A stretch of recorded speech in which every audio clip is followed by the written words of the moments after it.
E Você tem se uma prestou muito história, bem. né, Uhum. de convívio com a Mata Atlântica de quando eu era criança e adolescente.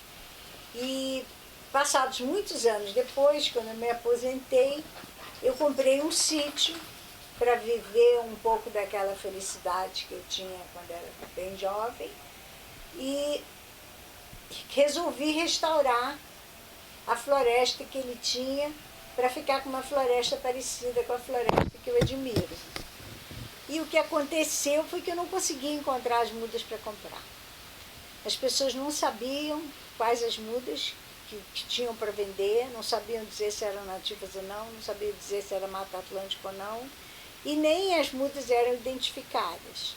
Então eu comecei a trabalhar tentando identificar e fazer as minhas próprias mudas. Com o tempo eu percebi que meu impacto sobre a floresta seria muito maior se eu fizesse mudas para todo mundo, além de para mim, fazer para todo mundo. E aí eu comecei então o viveiro da Mata Atlântica, como uma simbologia, né, de que o viveiro é de nativas. Mas aí, como é que disso você acabou criando essa rede, quer dizer, essa rede que se chama hoje Promudas? Na verdade, quem criou a Promudas foi o Beto Mesquita, numa iniciativa da Conservação Internacional.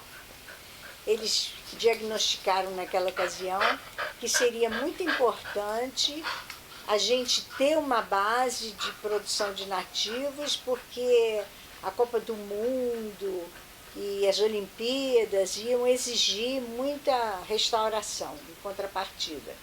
E então trataram de preparar esses viveristas, fazer um curso para a gente. E eles andaram pelo Rio de Janeiro inteiro, descobrindo quem era viverista, e nós fomos quase todos os viveristas do Rio de Janeiro, quem estava começando como eu, quem já ia adiantado, e ficamos então juntos fazendo o curso, e no final do curso a gente criou a Promudas. E o primeiro presidente da Promudas foi o Gustavo Abalri, que no caso era o nosso professor.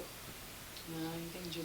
E Marina, desde então, quer dizer, você é uma grande inspiradora e promotora de que se façam muitos viveiros, né? Se expandam viveiros. E por que você acha que o viveiro é tão importante? É o coração dessas iniciativas de restauração, de reflorestamento que a gente tem visto com muitos bons olhos hoje, né?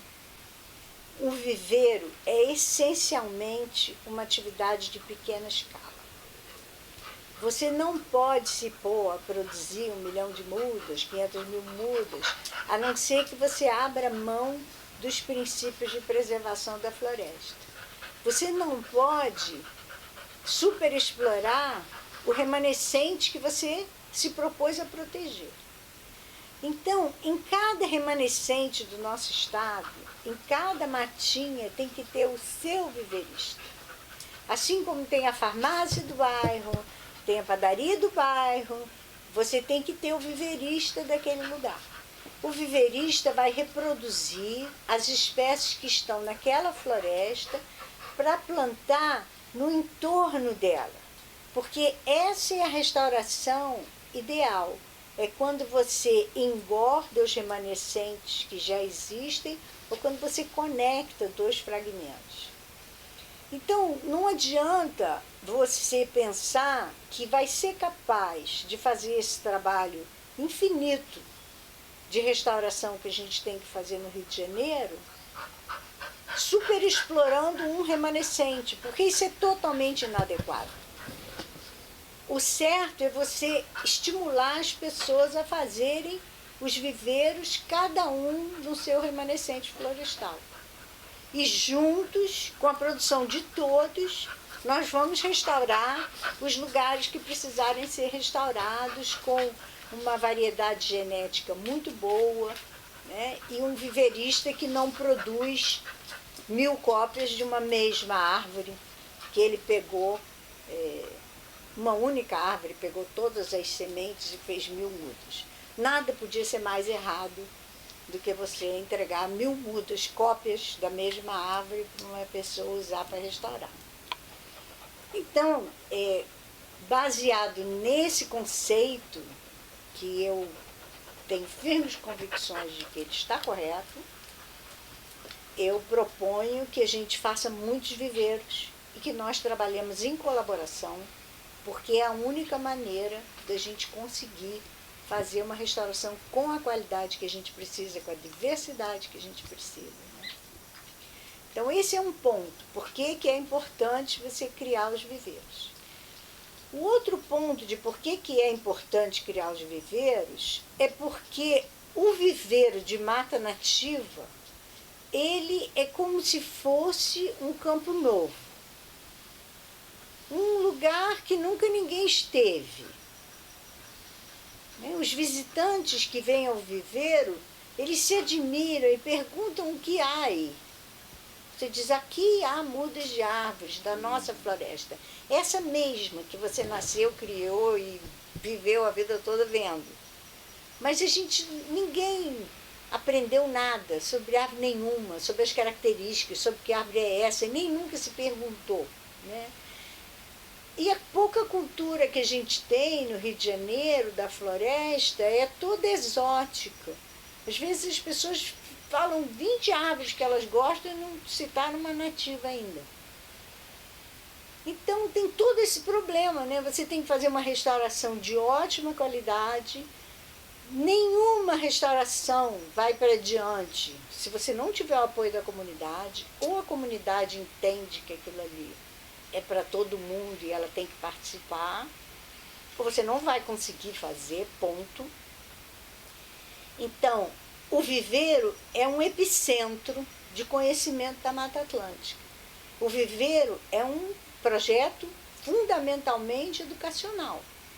Ele é um projeto por meio do qual nós que nascemos dentro da floresta vamos aprender pela primeira vez que árvore é essa, né? Você estimula muito essa coisa de que os viveiros têm várias características, né, de tudo que eu já ouvi de você, mas que o viveiro ele seja esse catalisador, digamos, daquilo que existe no lugar, das sementes do lugar, daquilo que não existe. Você estimula muito que se conheça o remanescente, quer dizer, o que ficou. Como é que é esse processo? Esse processo é assim, é um fenômeno um pouco conhecido por quem trabalha na área ambiental, que é a questão da cegueira verde. Na base da ignorância da gente sobre a nossa floresta, que é riquíssima, que é inigualável, que mesmo o coração mais empedernido se comove quando vê a riqueza da nossa floresta, né? Mesmo essas pessoas, elas olham e veem um monte de mancha verde. Eles não conseguem individualizar aquelas espécies que estão ali para poder dar o próximo passo, né? Já que eu reconheci essa árvore, agora eu pergunto quem é ela, que frutos ela dá, se é de boa madeira, se com ela se faz barco ou se faz morão de cerco, né?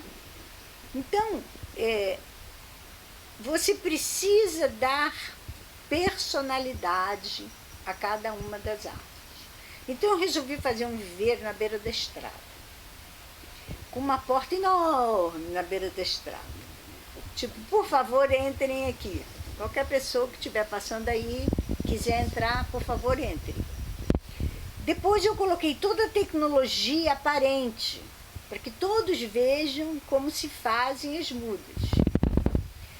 E aí eu comecei então a aprender a falar pelo menos umas 3 frases sobre cada uma daquelas mudas para poder explicar quem é essa daqui, né?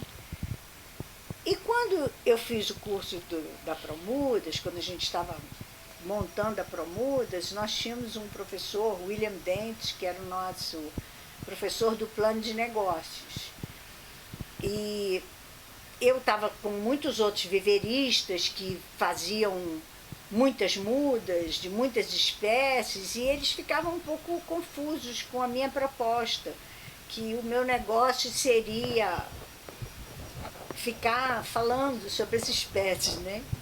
Então, um dia, um aluno chegou e perguntou para o outro, mas quem é a Marina? Falou assim, a Marina é aquela que vai vender muda de lacinho. Ela vai vender uma mudinha, vai botar um lacinho. E eu achei essa definição muito boa, é isso mesmo, né? A comunidade chega e você tem que vender uma muda de lacinho. A pessoa tem que sair dali com aquela árvore com uma intenção. E se você é viverista, você realmente consegue plantar muito mais árvore do que isso que você não flor. Né? Você agora está começando uma carreira de plantadora de árvores junto com a carreira de viverista. Você vai ver que a sua carreira de viverista vai fazer muito mais bem ao seu lugar do que a parte que se fará bem também, que você vai plantar só para você. O que você associa a isso, o fato da necessidade eu digo esses pequenos viveiros, né? Não estou falando dos grandes viveiros. Os grandes viveiros não têm muita contribuição para dar nesse movimento de restauração que nós estamos fazendo, que é um movimento de recuperar uma floresta que a gente reduziu a 14% do tamanho original, 15% do tamanho original. Nós temos que fazer o contrário do que fizemos até hoje. Tirar uma edificação e botar uma floresta. Esse trabalho é um trabalho que, com um pouquinho de raciocínio, você já entendeu que não é do viverista, não é só do prefeito, não é só é seu, com seus vizinhos, com seu prefeito, com todo mundo. Né? Tem um problema muito sério de aquecimento global, porém, o que as árvores podem sequestrar de carbono é muito menos do que a gente precisa que seja eliminado. Então, a gente tem que reduzir as emissões, a floresta não é a saída. Mas a floresta é a saída para todos os outros problemas.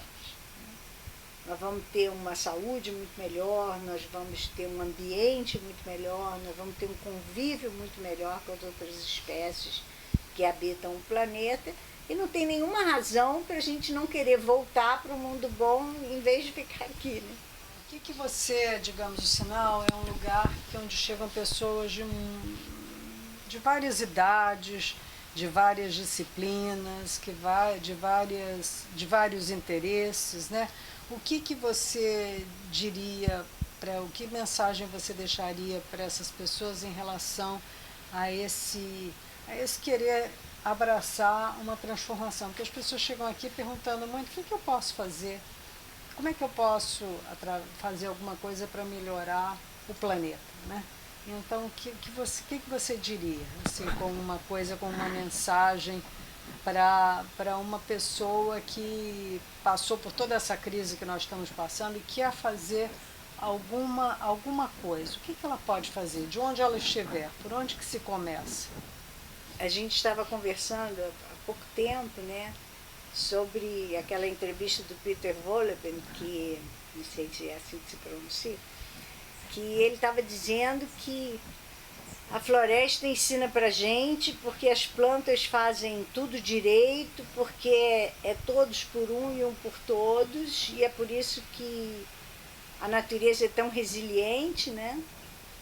E nós, os seres humanos, chegamos muito depois e por isso que a gente não aprendeu ainda a perfeição, né? A se comportar como se a gente fosse os indivíduos de uma floresta. Então, eu acho que o que você pode fazer é sempre, para melhorar o mundo, você só pode melhorar em volta de onde você está. Né? Então, quando você melhora em volta de onde você está, o seu lugar, a sua rua, você acaba fazendo uma transformação no sentido de chegar no coletivo, que no final das contas é tão importante. Né? E você também me disse que muitas das pessoas que você acolhe lá no seu viveiro são mulheres, né? Mulheres como você, aposentadas e tal. Você acha que tem algum padrão aí que você identificaria como uma... Olha, as pessoas que trabalham como voluntárias no viveiro, elas vão para lá trabalhar porque é muito divertido. É divertido mesmo, assim, se você é uma pessoa aposentada e você tem a chance de ir para o viveiro, quando chega a coleta de semente é uma alegria. O que é isso? O que é isso? Já comeu? Não comeu? É bom, é ruim, mas é boa madeira, mas é de árvore, mas que lindo, que flor é essa? A gente se diverte, né?